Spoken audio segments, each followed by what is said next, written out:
Olá, meu nome é Paulo Cogos. Essa é uma daquelas minhas lives clássicas que eu estou fazendo especialmente por causa de um assunto, de um acontecimento da atualidade que me deixou extremamente irritado.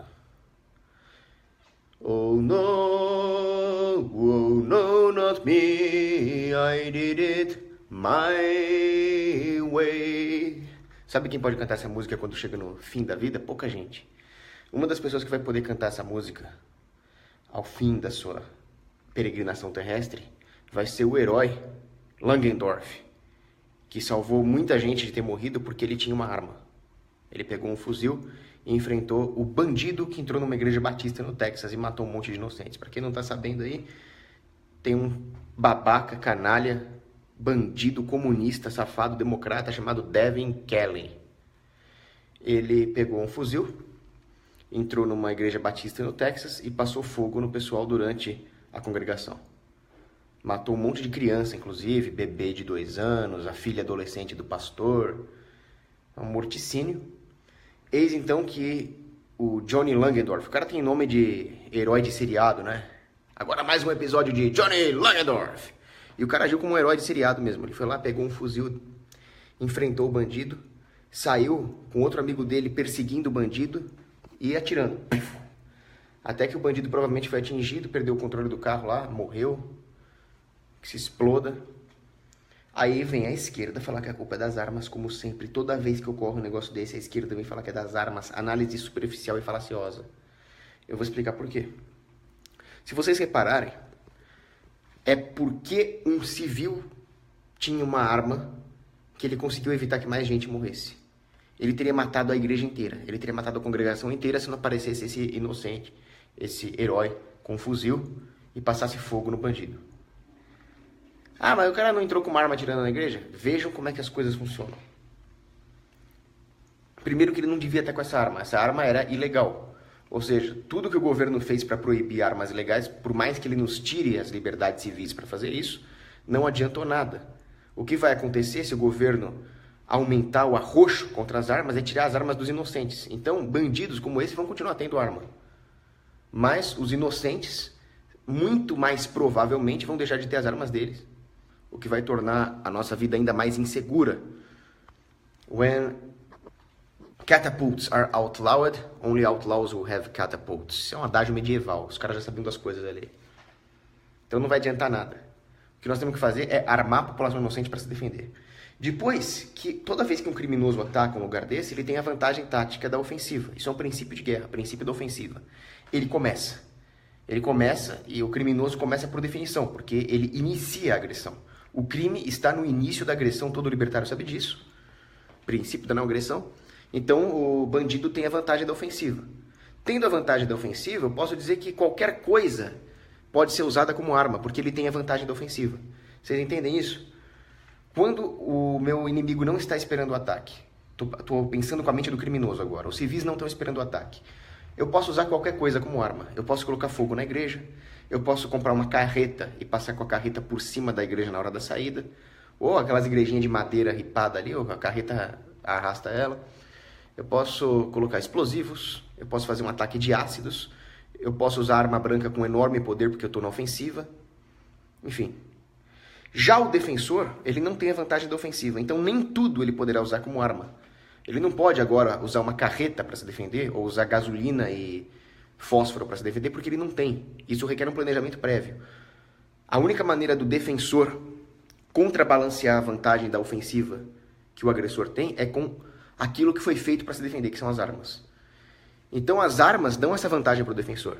A não arma dá vantagem para o agressor que vai usar qualquer coisa como arma. Enfim, é isso. Mas a coisa não para por aí. Se vocês forem ver as notícias nos jornais, CNN, esses veículos de imprensa vagabundos e esquerdopatas, eles vão falar, as armas fazem mais vítimas, blá, blá, blá. Aí você pega os veículos mais decentes aí, Infowars, Breitbart, eles vão falar, não, um herói armado evitou o que seria uma tragédia ainda maior. Foi uma tragédia, mas podia ser uma tragédia pior, se não fosse o cara armado. Mas aí vamos ver quem é o maluco. Quem é o cara que entrou na igreja atirando? Ele postou a foto de uma arma na capa do Facebook. Como se isso dissesse alguma coisa. Num dos meus perfis eu tenho uma arma na minha capa do Facebook. Isso não diz nada. As armas são santas quando nelas repousa a única esperança. Se não me engano, foi Maquiavel que disse isso. Não que eu goste do Maquiavel, mas a frase é boa. Isso não diz nada. Agora, algumas coisas dizem. Por exemplo, ele foi expulso da Força Aérea Americana, a USAF, por bater na mulher e nos filhos. Isso já diz alguma coisa. Então o cara não prestava, não valia nada. E bater nas mulheres e nos filhos não é uma atitude conservadora de direita. O conservador preza a família, o conservador defende os fracos, o conservador defende as mulheres, certo? Então, aí a minha teoria de que geralmente quem está por trás disso é Partido Democrata foi comprovada. O sujeito que atirou na igreja era membro da Antifa. A Antifa é a organização mais fascista de todas. Eles já começam agindo como Lenin, acusando o opositor de ser aquilo que eles praticam no nome. Eles xingam todo mundo de fascista, mas eles são os maiores fascistas. Eles estão a serviço de grandes corporações. Eles estão a serviço dos Illuminati. Rockefeller, Rothschild, Soros, Buffett. Ou seja, todos esses canalhas bilionários, socialistas fabianos, que patrocinam movimentos culturais degenerados para destruir os pilares da sociedade e assim fortalecer o seu poder econômico e político. É assim que os Illuminati corporativistas agem. Daí a Antifa, daí o Black Lives Matter, daí o feminismo, daí toda a campanha de desarmamento. Vocês sabem, por exemplo, que o Bill Gates, que é um dos maiores criminosos da face da Terra, doou $1 milhão para o Obama para fazer campanha de desarmamento. Por que o Bill Gates está interessado em desarmamento? Porque essas corporações querem expandir o seu império fascista.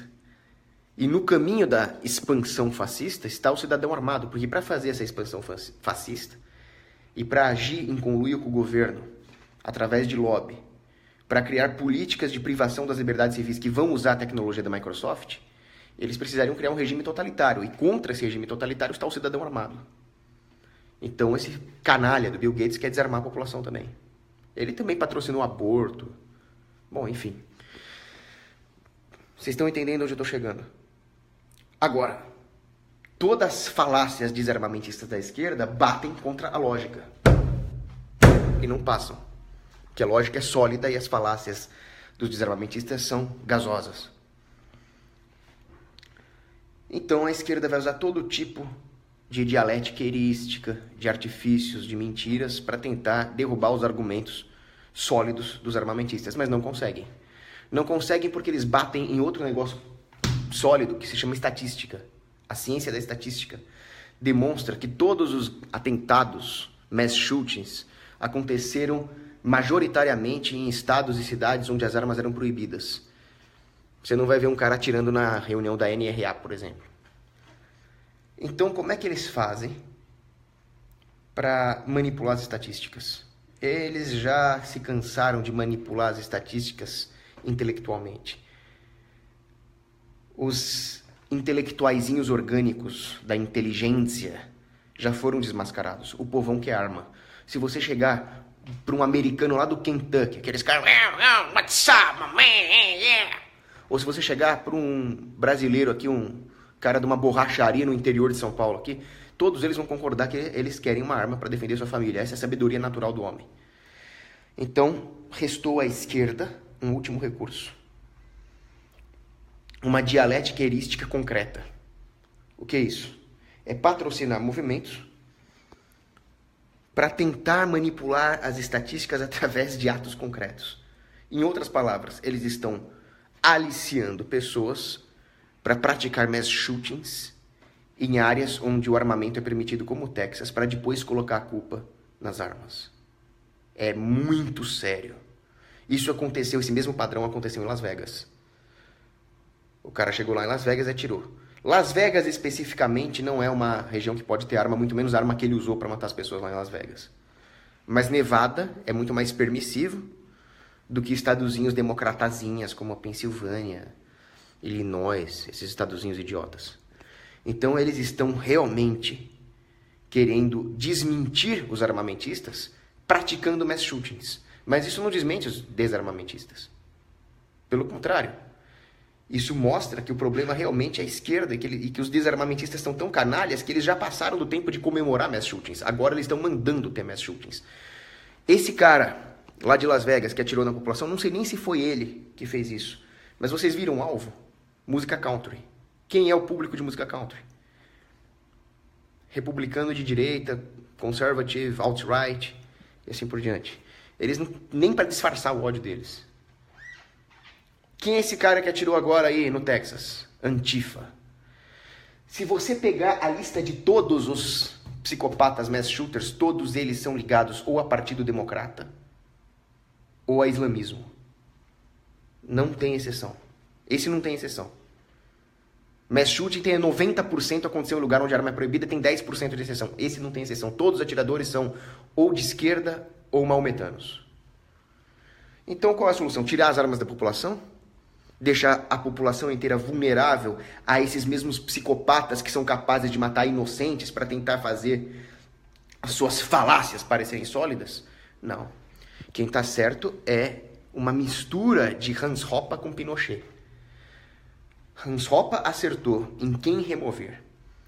E Pinochet acertou em como remover. O Pinochet errou em quem remover, porque ele só removia comunista raiz, soviético.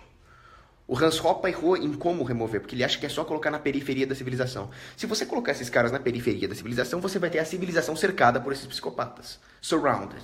Militarmente falando, péssima ideia. Então vamos fazer uma combinação.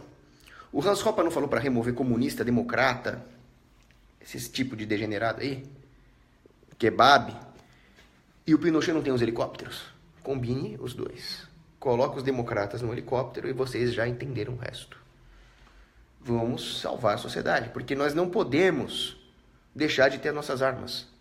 O problema é que quando não existe propriedade privada, quando não existe o direito à determinação local, ao fechamento das fronteiras privadas e naturais locais, quando existe essa frescura de multiculturalismo, etc., nós começamos a ter problemas. E como o governo resolve os problemas? Criando mais problemas, tirando as liberdades civis. Realmente a convivência humana é difícil. O fenômeno da civilização é um fenômeno complexo, porque é muito difícil conciliar a necessidade da coletividade com a preservação do direito natural. Como esse trade-off é resolvido? Através da propriedade privada. Quando existe um Estado, ele automaticamente está coletivizando tudo aquilo que está dentro dele. E assim ele está colocando pessoas dentro de um arranjo artificial, não resolvendo os problemas que existem nesse diálogo entre os direitos individuais e a necessidade da cooperação coletiva. Ele está potencializando esses problemas ao criar esse arranjo artificial. Daí decorre o que está acontecendo na Europa, por exemplo. Recomendo um livro muito bom chamado The Strange Death of Europe. Esse cara, o atirador que entrou na igreja atirando lá, o cara foi expulso da Força Aérea por bater na mulher. O que esse cara está fazendo solto? Um cara que bate na mulher e dos filhos está fazendo o que com uma arma? Eu já disse, eu sou a favor do controle de armas. Eu sou a favor de tirar arma de tudo quanto é gente que não presta, inclusive do governo. O civil inocente, esse pode ter um porta-aviões, se ele quiser. O bandido, nem um canivete. Então, se houvesse sociedades privadas, onde houvesse uma governança na mão de uma elite natural concorrencial, onde as pessoas realmente estivessem interessadas na sua segurança e houvesse o desenho dos incentivos econômicos para tanto, como, por exemplo, seguradoras, ao invés de nós dependermos de um monopólio da segurança, eu tenho certeza que essa sociedade privada teria um controle de armas, onde um cara que foi expulso da Força Aérea por bater na mulher não teria um fuzil, mas onde um cidadão inocente teria um tanque. A sociedade estaria muito mais protegida nesse caso. Então, tolera-se um cara desse. Outro dia eu estava vendo lá, o cara era filho do terrorista, de um dos terroristas que explodiu as Torres Gêmeas lá, um dos cabeças, que não morreu no atentado. Filho do maluco. Você sabia que o cara é policial e bombeiro? Como é que eles deixam o filho de um terrorista muçulmano ser policial e bombeiro? Vocês estão brincando? Ontem, mataram uma moça. A moça foi dar carona naqueles aplicativos. Não era aplicativo, era aqueles grupos de carona, sabe? Grupo de carona do WhatsApp e tal. A mulher foi dar carona para um cara que ela nunca viu na vida. O cara matou ela, sabe por quê? Porque o cara recebeu uma saidinha temporária da prisão. O cara tinha passagem por assalto à mão armada, etc. O que esse cara tá fazendo solto? Explica. O cara que atropelou os ciclistas lá em Nova York. O cara tinha passagem pela polícia e era muçulmano. O que esse cara tá fazendo solto? Eu conversei uma vez com uma taxista, com uma motorista de Uber lá na França. Essa história é engraçada porque é o seguinte. Peguei um Uber, o motorista do Uber, isso lá em Paris. O motorista do Uber era muçulmano. Eu falei, que bosta. Desculpe o palavrão aí, mas foi o que eu falei. Bom, vamos lá, vai. O cara ligou uma música. Aí eu falei, pô, abaixa aí, meu. Aí ele, você tá mandando eu abaixar uma música sacra de Alá? Eu falei, não tô mandando você, eu tô mandando você abaixar. Aí brigamos. Eu falei, desce aí, desci do Uber no lugar mesmo, saí correndo, vai que o cara resolve me esfaquear. Falei, bom, nunca mais eu pego um Uber dirigido por um maometano. Aí eu me embarafustei pelos bairros lá em Paris, chamei um Uber, o cara chamava Abdullah Al-Qadir, eu falei, não quero esse cara. Cancelei, chamei outro, Mohamed Al-Hafez, não, esse cara também não, e só vinha esses caras, meu. E minha bateria acabando e eu no meio de um bairro perdido do nada ali. Aí eu comecei a rezar, meu Deus, fazer com que não seja muçulmano, fazer com que não seja muçulmano, eu só tenho bateria para chamar mais uma vez. Chamei, a motorista se chamava Maria do Céu, não tô brincando. Milagre. Aí eu fui conversando com a Maria do Céu ali, ela me disse que o filho dela era da inteligência da polícia francesa. E que a inteligência da polícia francesa sabe tudo de todo mundo. Os caras sabem quem é muçulmano, sabem quem não é muçulmano, sabem quem tá ligado com o grupo de jihad. Falei, pô, então por que não acaba? Por que não deporta e mata todo mundo? Uma coisa é você saber quem é quem, outra coisa é agir. Porque aí não pode agir porque é discriminação. Vão falar que estão discriminando os descendentes de árabe, vão falar que estão discriminando os muçulmanos. Então esse negócio de não poder discriminar é o fim. Se eu entrar numa sala, esse é o exemplo do Walter Block. Se eu entrar numa sala e tiver um gatinho, eu vou entrar na sala. Se eu entrar numa outra sala e tiver um tigre, eu não vou entrar na sala. Eu estou discriminando os felinos pelo tamanho dos dentes, ou pelo peso? Tô discriminando. Graças a isso eu sobrevivo, entendeu? É mais ou menos essa pegada. Enquanto nós tivermos essa frescura, nós estamos colocando em risco a sobrevivência da civilização. Hans Hoppe disse, mais uma vez, muito bem. O direito de discriminar é o que define se há propriedade privada ou não. E se não há propriedade privada, nós estamos fazendo com que a sociedade fique aberta. A sociedade está aberta.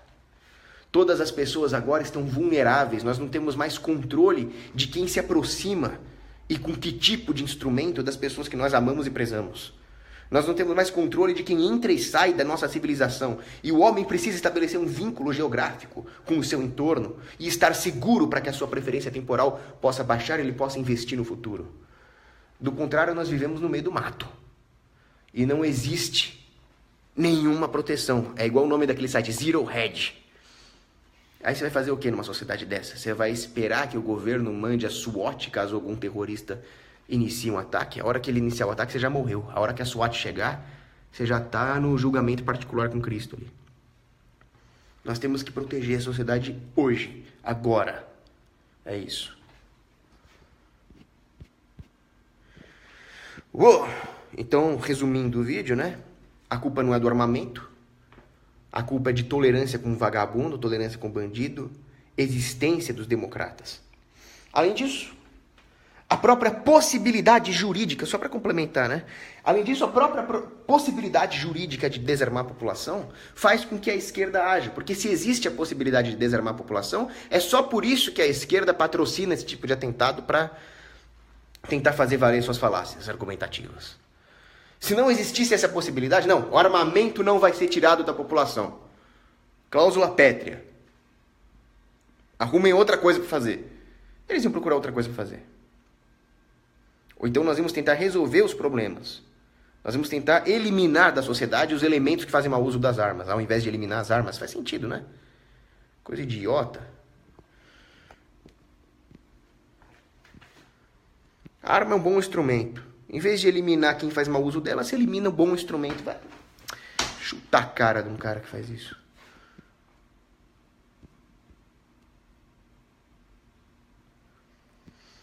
Quem esquerdou no Enem é covarde.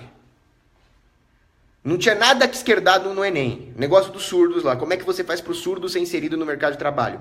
Aumenta e aprofunda a divisão de trabalho através do livre mercado, do fim dos impostos, do fim das regulações. Se você não escreveu isso, você pode tirar essa farda preta que você não é libertário, você é moleque.